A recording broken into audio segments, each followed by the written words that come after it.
Welcome, in front of me is a VIVO Y21s, and today I'll show you how you can wipe cache partition on this phone.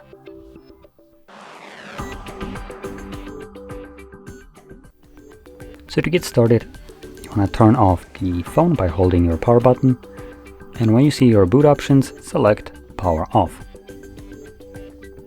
After a moment the device will turn off, at which point you want to hold power button and volume up at the same time.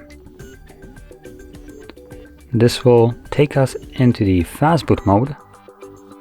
Should be visible, there we go, right now. And from here, using volume buttons to navigate, you want to select the second option, which is recovery mode. So press volume down once and then power button to confirm that selection. This will then boot us into recovery mode.